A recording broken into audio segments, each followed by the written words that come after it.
the courage to trust God, and then the discipline to do what He called them to do. This is history, His story, a story of a faithful God blessing His obedient people. The year is 1931. Hoover is still President of these United States, but the shanty towns bearing his name are springing up in all the major cities. Winter Haven is a small town suffering the disastrous aftermath of the Black Tuesday of 1929. Cypress Gardens is still a swamp. Citrus has already emerged as the major industry of the area. Cars are few, and the roads of what would later be known as Winter Haven were limited indeed. It was into this setting that Reverend Viva Crawford moved her family in early 1931 to start a new church, the First Church of the Nazarene. God immediately blessed Reverend Crawford's efforts by providing her with a church building. Just one half block off of what was then US 17, located on Avenue B Southwest, the site was perfect. Although it is no longer standing today, the building was originally built as the Methodist Church. Upon their moving to new facilities, the Methodists allowed the Catholic Church to use it. And then it was to serve as the original home of Winter Haven's Inspiration Center. One of the first needs Reverend Crawford had was to fill her staff positions. Ethel Carter Eason tells of her father's answering Sister Crawford's call. I was born in Oklahoma, and Mother and Daddy attended the Nazarene Church there in Oklahoma. I was born in, we were living in Cromwell, Oklahoma.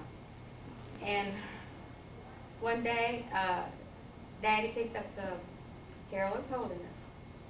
And so he read an ad in there that Mrs. Crawford had written, and she wanted a song leader. And he said, I've always wanted to go to Florida. He said, let's just pack up and go to Florida. Sister Crawford knew that the way to build a church was by door-to-door canvassing. During her calling, she found the N.R. Davis family living on Avenue E between 7th Street and Lake Howard, southwest Winter Haven. One of N.R. Davis's sons, Aaron, tells of how his family was introduced to the Nazarene Church. Mrs. Crawford would make house calls. She walked down through the neighborhood down there and found a family with 5 boys, and she began calling, knocking up on doors, and inviting us to church. Did you respond? Did your family respond the first time she came? No, I don't believe so, because it seemed like I can remember her coming several times down there before they ever did start going. Sister Crawford's calling paid dividends. During those first 2 years, the church was established and began to grow. In addition to the Crawfords, the Carters, and the Davises, new members included Mrs. Stella Lyles, Alex Hill's mother, the R.L. Beard family, the Gellers, the Lovelaces, and several others. This local church was a pioneer in the busing ministry. You see, Reverend Crawford's husband was in the citrus business. He owned a flatbed truck that he used during the week to haul field crates full of fruit to the packing house. But on Saturday nights, he would unload all but a few of the crates. Sunday morning would find Brother Crawford driving all about town, picking up Sunday school children who would sit on the crates on the back of the truck. In 1933, Reverend Crawford resigned as pastor, but she and her family remained in Winter Haven. She and her husband served as active laymen in this church for several years. Later, they would move to California, where she would start another Nazarene church, the Concord Church of the Nazarene, located on the Northern California district. The church called as her new pastor Reverend and Mrs. R.B. Phillips. Although they stayed but 2 years, the people loved them, and the church continued to grow under their ministry. Reverend Phillips followed the example of Reverend Crawford and actively visited the homes of both members and prospects.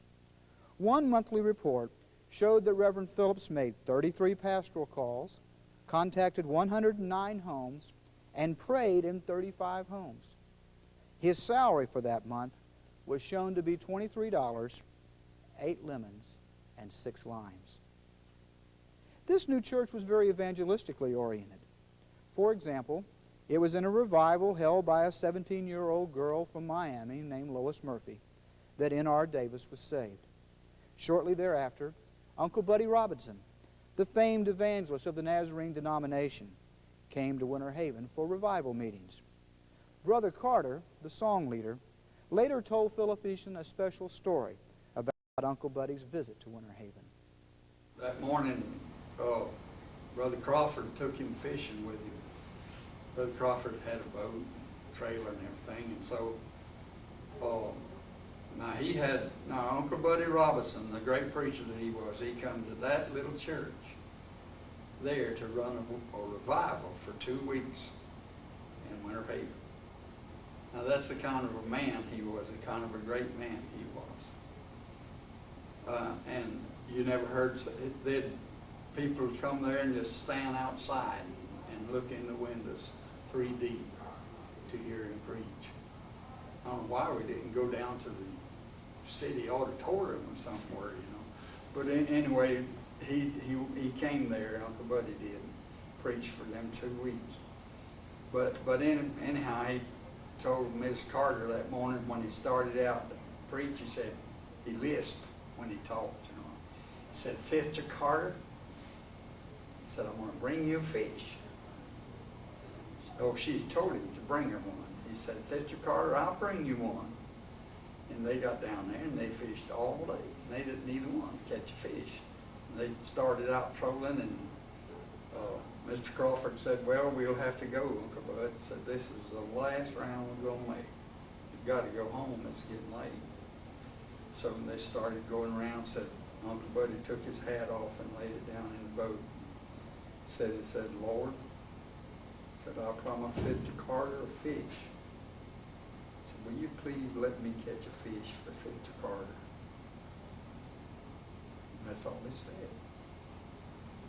Said, and that boat didn't go 2 lengths in that lake till a 4-pound bass hit that plug. Another story of revival in Winter Haven involved Reverend Ray Hance as evangelist. You see, the building next to the church was originally the Masonic Hall. Since neither the church nor the Masonic Hall had air conditioning, the windows in both buildings were always open. It is reported that one night, the evangelist preached so loudly that his message escaped out the window of the church. The message was so compelling that the dance being held next door at the Masonic Hall came completely to a stop. And all the attenders were seen leaning out the second-floor windows, trying to see and better hear just what this preacher was talking about with such fervor. In 1933, Reverend W.E. Melton, the pastor of the Arcadia Church of the Nazarene, came and held a revival. It was during these revival services that Aaron Davis was saved. Following the revival, a great baptismal service was held. The kids of the neighborhood had a favorite swimming hole on the east side of Lake Coward at the foot of Bates Avenue. This served the purpose very well. After a few months following the revival, Reverend Phillips resigned, and the church called Reverend Melton to come and be the pastor, a call which he accepted. It was during his ministry that several more families were added to the church. The Arthur Hancock family, the J.C. Coker family, Sally Headley, Philip Eason, and many others were soon active attenders. Brother Hancock, in particular, was somewhat hard of hearing, but he often said that Brother Melton preached so loud that he could hear every word, even without the need of amplification. The church continued to grow because these families reached out to others and invited them to come to church with them. One memorable story involves the efforts of Clarence Davis, the oldest son of N.R. Davis. He invited Philip Eason to come, and, well, let's let Philip tell that story. We'd been up here about 3 months, and one afternoon, about after I'd got off from work, it's getting kind of late, a young man, I saw him come by on his bicycle. He'd been delivering, no, he wasn't on his bicycle. He was carrying a paper sack around his neck, and he was delivering the Winter Haven Chief. And his name was Clarence Davis, and he was in high school, and he was to graduate that year. I was 20, and I guess he must have been about 17 and a half or 18 at that time. He knocked on the door. He come up on the porch, and he knocked on the door, and hadn't got home yet. And it was Saturday, and he asked me if I'd come to Sunday school with him. And I said, yes, I'd go with him. And he said, I'll be by in the morning. And so he came by. The next morning he came by, and we come to Sunday school, and that's how I started. Philip remembers that he was particularly impressed by the singing of the Carter family trio. In particular, he took a liking to the daughter, Ethel. So taken was he that he later changed her last name to Eason. Philip continued attending the church, later joining and serving on the church board, as Sunday school superintendent, and as teacher of the adult class for many years. As an adult, Philip wrote a poem about the impact of Clarence's invitation, a poem worth hearing. Friend, I have a story. In the beginning it is sad. But before my story's over, you'll find my heart is glad. As a lad, I had some daydreams while tilling in the sod. Said I'd like to be a soldier in the battlefield for God. I'd like to be a soldier like old Moses in his day. But then I didn't realize the price old Moses paid. A prince indeed was he. The palace was his home. His lineage in the kingdom was to give up Pharaoh's throne. Just some worldly habits, they were all I had. They were very trivial, and I thought not so bad. Then one day I met a friend, and in his darkest hour, I tried to lend him help and found I had no power. Then I went back into sin and gave up everything. I was in old Satan's clutches just like a puppet on a string. For years I wandered in my sin, and in my deep despair, I was in the road to hell, and no one seemed to care. Then one day a stranger came and said, friend, come go with me next Sunday morning to Sunday school. My sad heart jumped with glee.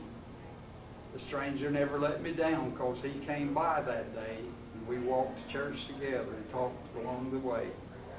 He introduced me to his friends, and then we went to class. And when I heard the lesson, I found my place at last. Now I'm saved and sanctified, and I praise the name of God for that blessed stranger who was faithful on the job. The people were not only faithful to reach out to others, they were generous in their giving. Although their gifts may not have been large, they were faithful to give as they could. When Reverend Phillips came in 1933, he was promised a salary of $5 a week and a place to stay. The minutes of the Women's Missionary Society for April 1936 showed the following dues paid. Sister Tanner, 10 cents. Sister Lyles, 10 cents. Sister Davis, 95 cents. Brother and Sister Lovelace, 20 cents. Brother and Sister Crawford, 20 cents. Brother and Sister Melton, 20 cents. N.R. Davis, an usher for the services, told of seeing the first $5 bill ever placed in one of the offering plates. He explained, though, that he thought that the poor widow lady who placed it in the plate did so by accident. God continued to bless these dedicated people. By 1936, the church decided they wanted to buy property and build their own building. The church found property on 3rd Street, across from the present location of Wendy's. One Sunday afternoon, the church held a groundbreaking service at the new site. That night, Sally Headley, Lily Hancock, and Corey Powell sang a special song about seeing those pearly gates of heaven. Sister Ellen Hancock, Lily and Sally's mother, stood up following that song and testified that she knew that she someday too would see those pearly gates. Within a few moments, while still in that same service, she had a fatal stroke. As the funeral procession made its way that week from the church to the cemetery, the family requested that the procession travel by the new church site, an act of devotion and expectation of this dedicated family. Lily and Sally would serve in the church for many, many years to come. Aunt Lily, as she is known today, was the church treasurer for many years, and at the age of 93 lives in a nursing home in Lake Wales. Sister Headley raised her family in the church, and her daughters, Evelyn McTeer and Helen Brantley, both did the same. It was about this time, 1936, that W.C. and Clara McEvers started spending their winters in Winter Haven. Although they were farmers in New York, the McEvers would spend each winter in Florida due to Sister McEvers' poor health. The first few years they wintered here, they attended other churches. One day, before he started attending this church, and before the new church building was constructed, he was riding down 3rd Street with another gentleman. Brother Beard and N.R. Davis, your grandfather, when we were riding down 3rd Street, I was riding down with another man, and I didn't know anybody here. That was probably in 1935, I think it was. They said he said that was Brother Beard and N.R. Davis scratching off the ground, getting ready to build that church. So you saw the property before they actually built the church? Before the actual building went up. Yes, that's right. And because they were scratching the ground off at time, and they put this concrete pillar blocks on top of the ground and built the church up on that. See, that was the type of building them days. With the plans made, the congregation proceeded to build this new building. It's a frame building, wood frame building. We didn't seal it on the inside, just had it walled up on the outside. Wasn't sealed inside. The walls wasn't sealed out. I heard my father state later that after he bought and set the pillars for the church. Back then they used to build buildings and set them up on pillars. And he laid the slab for the pillars and set the pillars. He said they had 50 cents in the treasury to start building the church with. Most of the work on the building of the new church was done by N.R. Davis and R.L. Beard. These men were true stalwarts of the faith. Tell us about Brother Beard. He seems to be a colorful figure in the history of the church.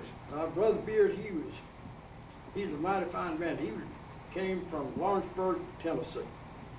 And he loved flowers. He used to have more flowers in his front yard than, that's all he'd do, just raise flowers on the side. He'd come to church right on up till he died with big, maybe 2 or 3 dozen of some of the prettiest roses you want to see. And after service, he'd go around and give them out to all the ladies. But Brother Beard and my dad was about the 2 of the main men of the church. They done most of the work up on building that new church there. Tell us about how he looked. Well, he was kind of a short feller, and he had heavy eyebrows and black hair, and he had some funny ways about him, some funny things. I've never seen him wear a necktie.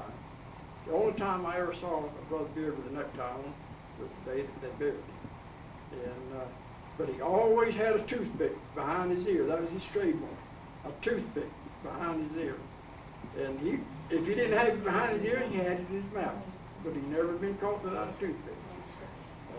I've seen him come to prayer meeting night and over in that church, and over here, later on we moved to this other, down over here in Newell Hall. He'd sit there on prayer meeting night, and maybe in the spring of the year, he'd have his shirt sleeves rolled up. Maybe you can still see he wore long handle underwear still. They'd still be hanging down. But he was just kind of, say, a countrified fellow. And he always referred to himself as Bob Beard. He never would say me or anything. And I've heard him lots of times on Wednesday night, people be testifying about being ready to go. He said, well, get up, he said, all of Bob Beard's folks rented, just like that. And he said, and when old Bob Beard goes, he's going just like that. And that's where the man died. Just died. Went out and worked in the yard for a little while, come back, told his wife, I'm not feeling good, you better go get Tommy. That's his son. She broke and run about 50 yards, got Tom. Before she get back to the house, he was dead. Just like that. He's a faithful member to the church. He's a good supporter. Yeah, he can take part in everything, but he's just a good man. What's the first thing you think of when you think of R.L. Beard? Well, he was a rugged individual, and he and your grandfather would come to church in their overalls. And one sat on one side of the church in a chair, and the other sat on the other side of the church in the chair. And I guess they were our church deacons. But they were faithful men, I tell you. And he was a rugged individual. Brother Beard was a fine man. Tell me about N.R. Davis. Well, what do you remember about Well, Grandpa Davis? I don't know him. I didn't know him before he became a Christian. He was a Christian already, but I knew him. He'd sit over there and say amen to the preacher. Every time the preacher would bring a good point, he'd put the amen to it. And once in a while, when he'd get happy and he wanted to shout, he'd say, whew. He was a lovely person. And he lived with us in our home. He rented a room from us not long before he died and stayed there about, I suppose, nearly a year, didn't he? And while your daddy was in service, while he was in the Marines overseas, he was at our house. He taught me how to cook. Grandpa Oh, Davis taught he you how to could cook. He could cook. And he was a good man to be around. You could hear him praying at night. I'd be quiet over there and let him pray. I wanted to hear it too, you know. He could pray. He could pray a prayer that was reaching heaven. I know it was reaching heaven. He knowed how to pray. And I believe if there's anybody in heaven, N.R. Davis is there. God blessed this building project. Cephas Atkinson and Ed Ezel, son-in-law of N.R. Davis, agreed to wire the new facility at no charge. They were both employees of the gas company, but they knew enough about electrical wiring to do the job. They went to the supply house and told the owner what they were doing and what materials they would need. The owner agreed to sell them all the materials they needed at his cost. After the job was finished, he then reduced his bill by 10% as his contribution to the new church. The new building was to be more than just a sanctuary. Across the back of the building, a 3-room parsonage was constructed. This provided a bedroom, a living room, and a kitchen. The bathroom for the parsonage also served as the bathroom for the church. By our standards today, this building was primitive. But considering the economy of that day, it was truly a miracle of God. In the summer of 1937, Reverend Melton resigned. The church called a recent graduate of Trevecca, Reverend H.M. Roselle, to come as pastor. He accepted the call and came to Winter Haven alone. You see, he was a bachelor.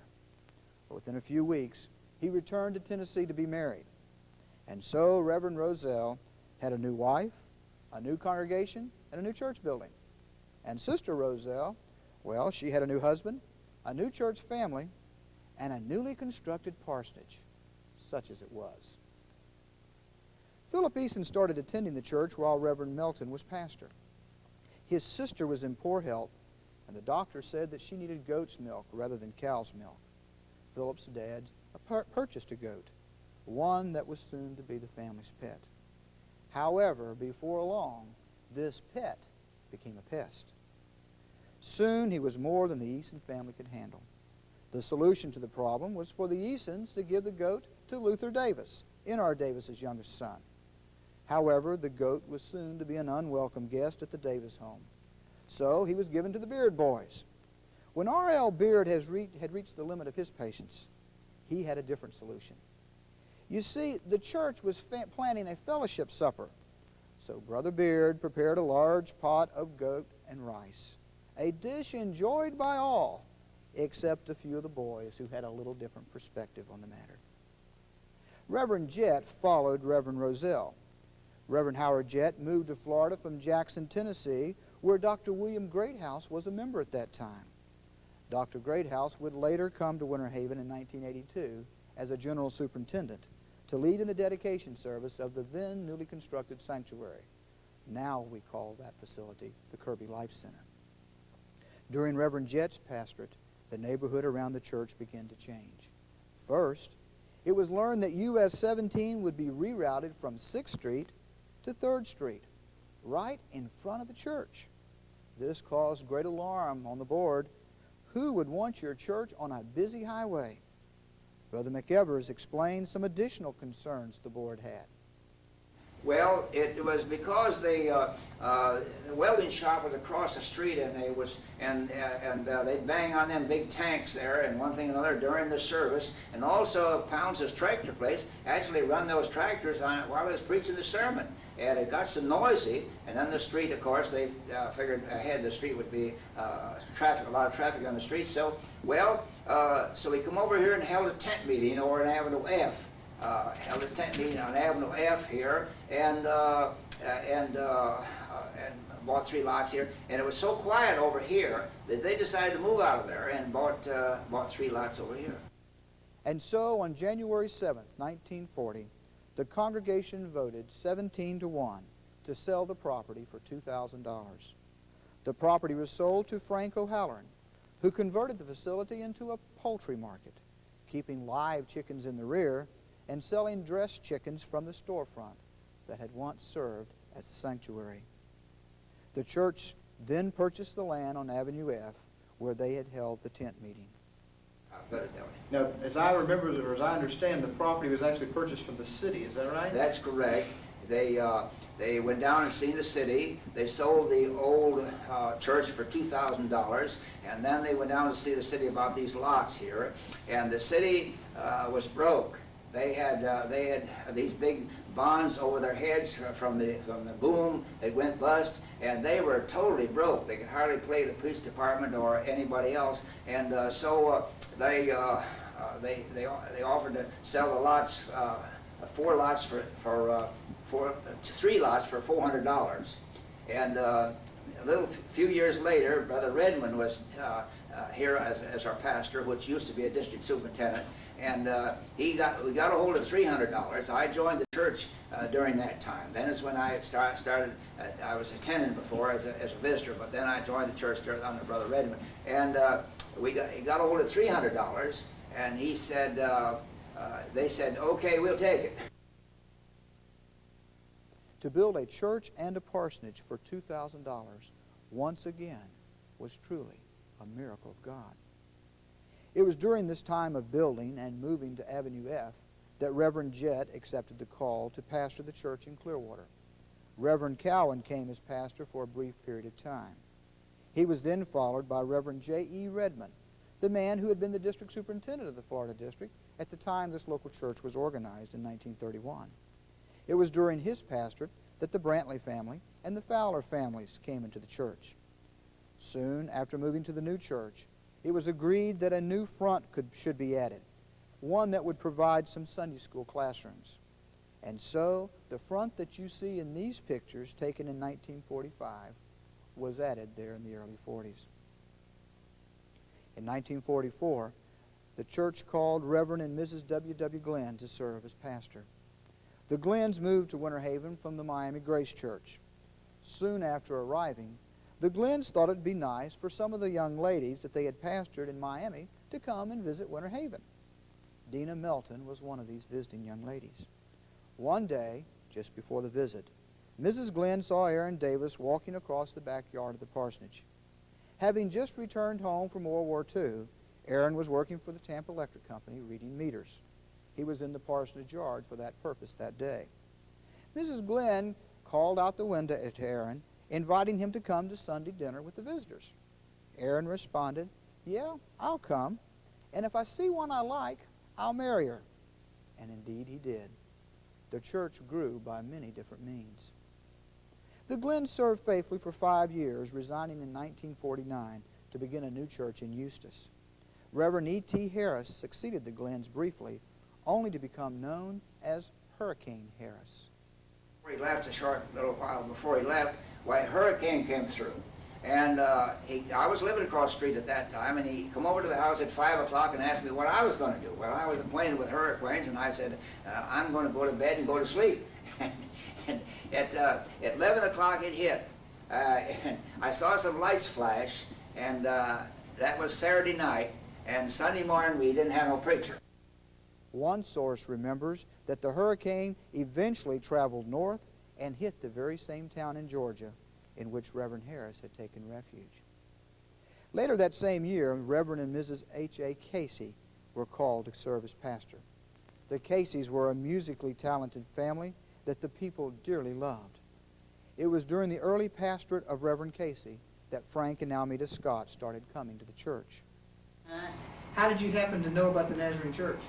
Well, I think it came about that Frank was Wesleyan Methodist, and he asked someone, because there was no church here in Winter Haven, that the Nazarene would be the next thing to it. Who were the people here when you first came that you remember? Well, of course, the Davises, of course, Nina and Aaron, who took us under their wing and loved us very much. I wasn't used to the kind of love that we found in that little church, really. It was really new to me. Also during Reverend Casey's pastorate, the church decided to build some Sunday school rooms across the back of the church. This was to be done by the men of the church, and thus the task would take a little longer than planned. Brother Mac Evers was instrumental in this project, but he returned home to New York each summer, and so the others would be content to wait till he returned to Florida before completing the project. In 1951, Reverend Casey resigned, and Reverend C. Marcel Knight, the son of the district superintendent John L. Knight, was called. He was awaiting enrollment in the Nazarene Theological Seminary, and so by prearrangement, he came to serve as pastor until he could start school, a period of time that only lasted 6 months. He now serves as the district superintendent of the Eastern Michigan District. Upon his leaving, Reverend and Mrs. Don L. Newell came to pastor. It was during this double change of pastors that the Sunday school rooms were completed. Additionally, at that time, Brother Mac Evers built a complete set of pews, platform furniture, altars, and a pulpit. The pulpit and the small altar are still in use around the church today.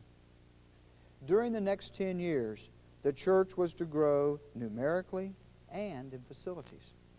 In 1952, a new front was built on the church. This is the existing front of Newell Hall with the stained glass window. The tower on the west side of the front provided the pastor with a study. Stairs ascended from the foyer area of Newell Hall. In 1954, a parsonage was built on Avenue F directly across the street from what we now know as Davis Hall. The old parsonage adjacent to the sanctuary became Sunday school space. The kindergartners in the kitchen, the junior girls in the back bedroom, the primaries in the front bedroom, and the junior boys in the living room. The church continued to grow in numbers as well. The people not only invited their friends to church, they would go out and bring them in. For example, listen to Brother Mac Evers describe one of his typical Sundays. I drove the bus for 2 years, and Aaron drove the bus. Your father drove the bus for a couple of years. About 4 years in there, we drove the bus, and we had quite some success. That was quite some success. I'm trying to think of the name of the pastor that was here at that time. But yeah, we picked up. I struck out 9 o'clock in the morning and made the round to the bus. Come back and then taught a Sunday school class, and then I took the children home with the bus, and then at night I struck out with my again and come to juniors again at night with a bus, and then I got back in time to take my car and take some old folks home. Sunday was quite hazardous Sunday. Brother Mac Evers would bring in as many as 22 boys and girls from that small park alone. In 1956, the church celebrated its 25th anniversary. One special event of that year was the mortgage burning ceremony. Here you see Reverend Don Newell and Dr. John L. Knight, our district superintendent, watch as our lay leaders burn the mortgage on the church. The cost of the additions to the church were now paid in full. The year 1958 was a significant year for the Nazarene denomination. We were turning 50 years old. Reverend Newell thought this local church should do something to lead the denomination during that year. He decided that the Winter Haven's First Church of the Nazarene should be the first Nazarene church to read the Bible through, cover to cover, during the Golden Anniversary year. Here was his plan. We would have a watch night service on New Year's Eve, December 31st, 1957. Each person present would be assigned a separate section of the Bible to read. At midnight, we scattered throughout the church and began to read. Oh, there was lots of food to give us energy. This church has become well known for her abundance of good food. Everyone continued to read and read quickly, as we had a goal to reach. And there it was, at 2:50 a.m., James Brantley read the final verse. Our mission was accomplished. Winter Haven first was indeed the first.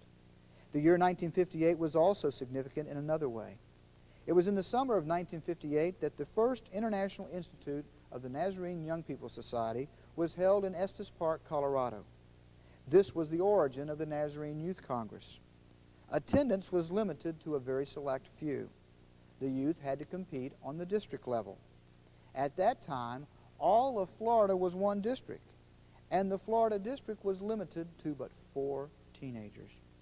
One Sunday morning in the spring of 1958, Reverend Newell pleasantly surprised the entire congregation by announcing that our own Callie Eason had been selected to attend Estes Park.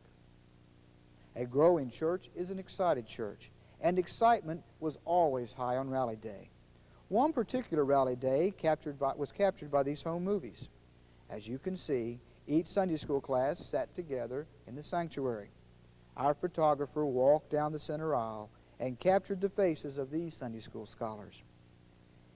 He then walked next door to the children's department in the old parsonage to record the smiles and excitement of Rally Day there, Winter Haven style. Another time of excitement is the baptismal services.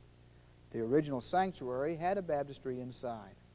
And so here we see several youth and other individuals of the church publicly identify with Christ's death, burial, and resurrection. Graduation day is always marked by smiles and excitement. Our church was well represented in Winter Haven High's class of '59, and the church paid special tribute to her seniors. During these years, many new families came to the church. Names like Melton, Montague, Finley, Ray, Phillips, Richmond, Ross, Hudson, Lassiter, Green, Henson, Harris, Watson, Lackey, DeVore, Nolan, and many, many more were added to our church family. Soon the church realized the need for larger facilities. The project of expansion would be in 2 phases. First, the old parsonage was to be removed and an educational building constructed. The block were laid, the pre-stressed beams put into place, and the terrazzo floor was poured. When it was completed, we had a 2-story education building with the fellowship hall complete with a kitchen, new bathroom, and a new, larger nursery. This facility now houses our children's Sunday school departments and Davis Hall, named in memory of N.R. Davis. When this phase was completed, we moved our worship services into Davis Hall so Phase 2 could begin. The front of the sanctuary, built in 1952, was considerably wider than the existing sanctuary, so the walls of the sanctuary were expanded, leaving the front and the back with its Sunday school rooms intact. The newly enlarged structure is the same building that we now call Newell Hall in honor of Reverend Don Newell. The interior has been remodeled, and the brick on the outside was to be added later. Major credit for the actual construction work on these projects go to Alvin Montague, Wayne Finley, Wayne Finley's father and uncle. Reverend Newell resigned as pastor in 1962. His 11 years as pastor still stands as the longest tenure of any of our pastors. Under his leadership, the church had grown numerically, physically, financially, and in stature in the city and on the district. Winter Haven First hosted the district assembly 3 times while Reverend Newell was our pastor. We used the facilities at First Presbyterian Church once and those at Beamer Methodist Church twice to host these district gatherings. It was also during this time that Frank Scott was elected as trustee of Trevecca Nazarene College, a position that he held for 25 years. God was truly blessing his people as they obeyed his call. Reverend Morton Wright accepted the call as pastor and served for 4 years. In 1966, Reverend Paul Bickus came and served for 2 years. During the Bickus years, Cheryl Brantley Carter returned home from Trevecca with her new husband, Robert. They were to serve in our music ministry. Dick and Gail Boyce started attending the church, and soon the Melody 3 trio was formed, Gail, Cheryl, and Robert. They traveled all over Central Florida, but Winter Haven First was always their home church. Many folks continued to move into our community, and several of them joined in our church family, such as the David Reading family and others who came and provided new faces during that time. Reverend Mrs. Earl Rowan succeeded the Bickuses as the parsonage family. The Rowans' ministry was marked by great success in children's ministries. It was during their tenure as pastor that Hank Shell moved his family to Florida. The church was known for its love and warm fellowship of the people. For example, prior to his death, Reverend W.D. Fowler and Philip Eason would regularly go fishing. They would freeze their catch until they had enough for the whole church to enjoy. Tell us about the fish fries between you and, sponsored by you and W.D. Fowler. Well, we'd go and fish, and then we'd clean them all up, and he had a freezer, and he'd keep them. And then when we'd get enough, he'd say, I believe we got enough to have a fry, and he'd announce it. Now, about how many days a week did y'all go out fishing? Every time he'd get a chance. But the church really grew in fellowship and a sense of family around those fish fries. Oh yes, they'd come. They enjoyed it. Later, the church began to have monthly potluck suppers to honor those with birthdays during that month. I believe that was when we came back the second time. Every month we had a birthday dinner. I mean, we celebrated, we had a potluck and celebrated everyone that had a birthday that month, celebrated their birthday. And those were just great times. And that went on for quite a while. Right. I don't remember when we stopped or why we stopped. Maybe we thought we got too big or something. I don't know. But it was great. That seemed to bring the church together. The children loved it, the young people loved it, and the older ones did too. Of course, I wasn't older then, but I loved it. This fellowship around the table and the love for one another were the ingredients God used to bind this body of believers together over the years. Upon Reverend Rowan's accepting the call to Warner Robins, Georgia, Reverend Dewey Wise came to serve as pastor. Under his leadership, the sanctuary was rededicated with the furnishings that you now see today in Newell Hall. The property on which the Worship Center and the Kirby Center sit today originally belonged to the city of Winter Haven. The Kirby Center site was vacant land that the church had long used for parking as needed. The rest of the property on Avenue E was the site of the old USDA building. By 1978, the building was empty, and the city desired to sell all of the property along 3rd Street between Avenues E and F. The church realized the need of the property to protect our visibility from Highway 17. But how could we afford it? In the fall of 1976, I was elected as a Winter Haven City Commissioner. In 1978, the city manager called me to advise that some interest had been expressed in this property by a developer. I advised that we needed to take some immediate action. We knew what we needed to do. We also realized that we would need a down payment of several thousands of dollars if we were to purchase that land. On a Sunday morning, Reverend Wise presented the need to the small congregation assembled that morning, about 100 strong. After the message, the pastor undertook to raise that down payment. Within 10 minutes, he had raised over $10,000, and the process was begun. We didn't know what we would do with that property or how we could ever pay for it, but God did. He was to do more than we could ever ask or even think at that time. Reverend Wise resigned in April of 1980. The process of calling a new pastor that summer was a laborious one. We interviewed several men, but we just didn't feel God's direction at that time. We interviewed one young pastor who had just moved to his new assignment. He told us when we first called that he could not make another move, but we insisted that he come for an interview. That was providential. For you see, his meeting with our church board turned from our interviewing him to his challenging us. He challenged us to become love slaves of Christ. And then he explained exactly what that meant. At the conclusion of that meeting, the district superintendent gave each board member a blank piece of paper to write whatever he or she might want. Each board member present that night covenanted with God to become a love slave. As we look back, we see that these commitments would become the foundation upon which the next 10 years would be built. Who would have dreamed that night that that young pastor, Reverend Roy Rogers, would 10 years later come to serve as our senior pastor? By the end of the summer, Reverend Kirby had accepted our call as pastor, arriving in mid-August. Excitement was high, but more importantly, God was moving. And as these people began to honor their love slave commitments, God began to bless. 18 months later, ground was broken for a new sanctuary without any money in the bank. The church stepped out in faith believing, and God met the need. Construction funds were raised through a church bond campaign.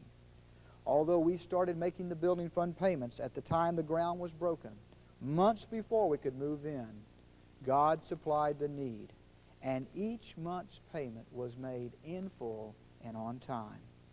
When we moved into the new sanctuary in the September of 1982, we began to experience phenomenal growth. We soon realized that we needed more land for future growth and parking. Since the church could not step out and buy more land at that time, several men of the church formed a partnership and purchased several of the homes along Avenue E. As the church was able to assume these properties, these homes were removed to provide parking. As we grew, we realized we needed larger educational space, as well as facilities for larger church fellowships. At one point, we were ready to build an additional educational building, but God checked those plans.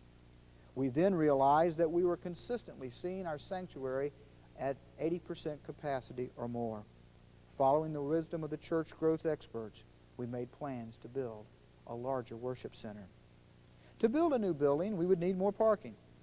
The land along 3rd Street between Avenue D and E was all owned by one estate. God miraculously handled the timing and the price of that property. By April of 1987, the construction was begun on the new worship center. The walls were up and the beams in place by September, when we held our first service in the new building, a balloon launch as part of our Sunday school drive. By February 14, 1988, the building was completed. For 60 years, God has faithfully blessed this congregation. During the growing years as well as the lean years, God has never failed. Laymen such as those mentioned here today, along with Claude and Esther Ray, Yvonne Scott, Byron Clausen, Edgar Phillips, and so many, many others, have trusted God's promises. They have obeyed Him over the years, and they have given and given and given again. They have given of their material possessions. They have given of their time. They have given of that very essence of themselves to see that God's work continued. And God has richly blessed their giving. Together, His people have built His church. May God continue to bless Winter Haven's First Church of the Nazarene as we, the Church of 1991, give of ourselves as we make anew our commitments to be love slaves of Christ, realizing that in doing so, together we build.